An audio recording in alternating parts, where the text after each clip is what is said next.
What's up YouTube? My name is Spencer Berke and I am a photographer and YouTube vlogger in Southern California. Today I'm going to make a video on the last 4 vlogging cameras that I've owned and what I like about them and what I did not like about them. So without further ado, let's start the video. So before the video starts, I want to give a big shout out to Sammy's Camera in Santa Ana, California. My birthday's coming up in less than a week. Picked myself up a 70-200. Happy with this lens. It's my first L lens I've ever had. I've missed doing photos a lot because I've been doing mostly videos, so I want to get back into photography because my name on Instagram is that photographer. So I figured I'd go back to my roots where I came from. So the first camera that I'm going to start off with was actually a Sony A7R M4. This was my first vlogging camera I'd ever owned. Before this, I didn't do any video as far as vlogging. I've been on YouTube for 11 years now, and I actually started with a Sony DSC-H1. I'll put a picture right here. And I started with that, just filming cars, filming a few things around town, nothing too crazy. 3 years ago, I started vlogging. My first vlog went up on December 27th, 2014. So 3 years ago, I ended up purchasing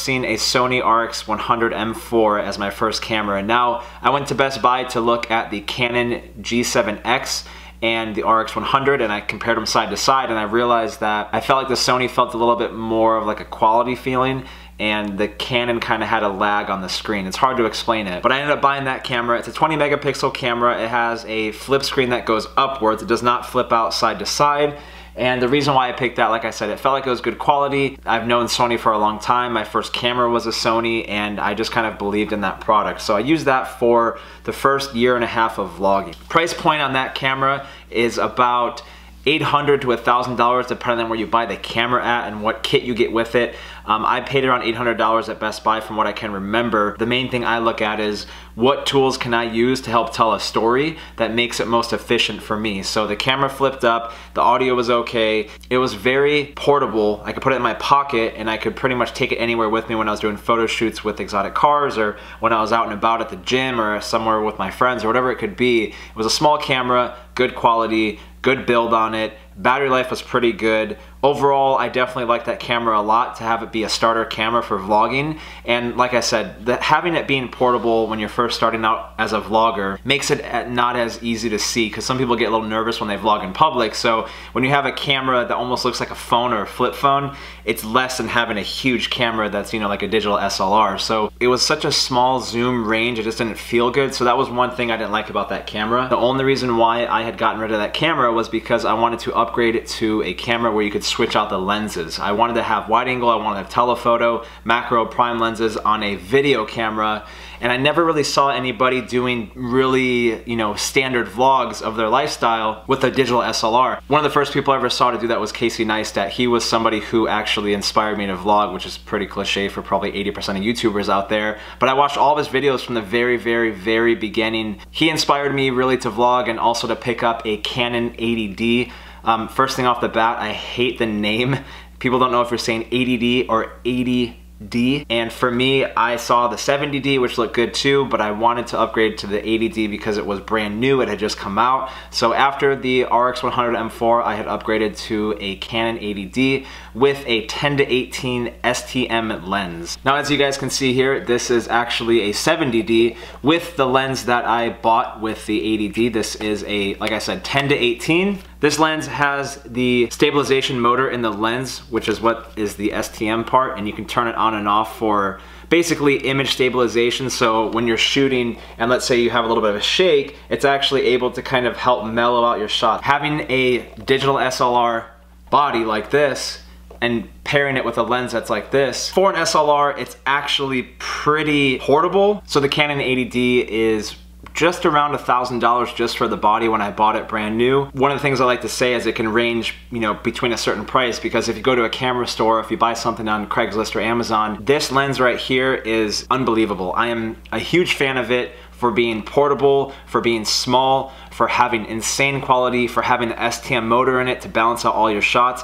Everything about this lens is worth every single dollar, only $300. As time went on, I realized that having a camera that was rather large as a DSLR was a little bit complicated for some of the things that I was doing. So if I was going somewhere in public, or I was going to maybe somewhere that was a little bit more private or whatever it could be, I was doing a lot of car events. So having a digital SLR, people thought you were media and they wouldn't let you in without having credentials or a pass. You had to go through this crap that was just such a a time-consuming thing.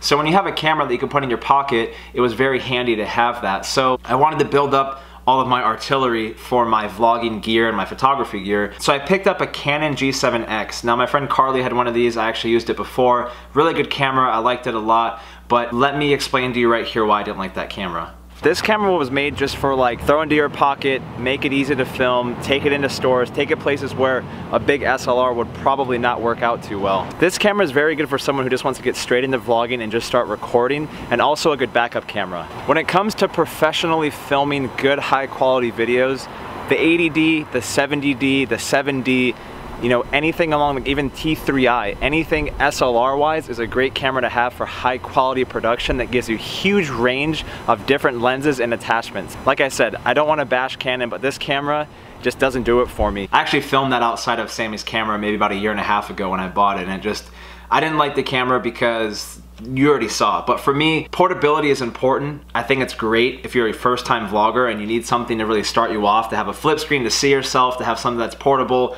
and just easy to use. Just open the camera, turn it on, and start filming.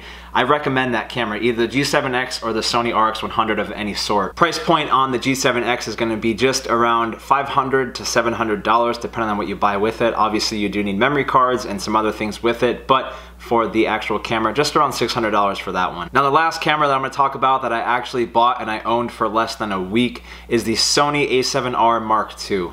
I bought that camera about a month and a half ago, maybe a month ago, and I realized one thing. The flip screen did not work in the way that I thought. Obviously, I did a bunch of research on it, and the camera's great. Its build quality is awesome. It feels like it's worth $1 million. It's really, really solid.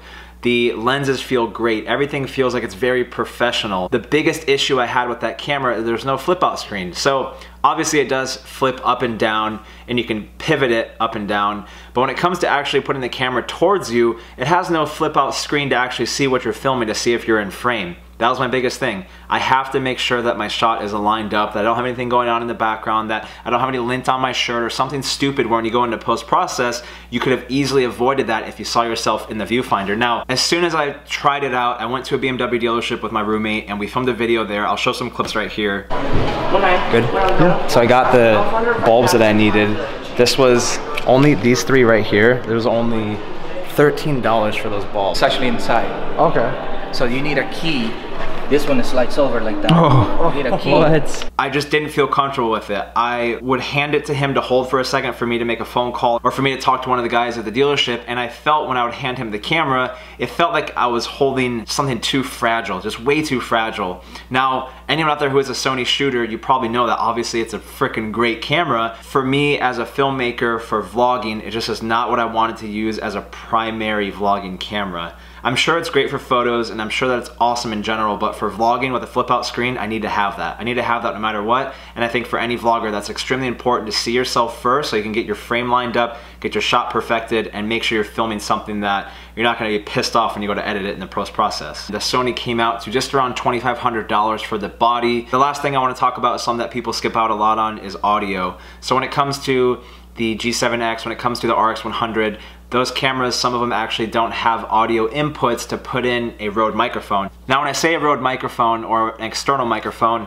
I mean one of those things on top. So something that basically has, an external audio recorder, which obviously plugs straight into your camera. And some cameras don't have that option to do that, so that's a thing to look into as well. So to round all that up, I highly recommend an 80D or 70D with a cheap lens, a wide angle of any sort. So this is my standard setup that I use right now. This is a Canon 80D with a Rode Microphone Go. This is their portable one that does not require any batteries to go in it. All it does is simply plugs into the back of here and then goes straight into your camera.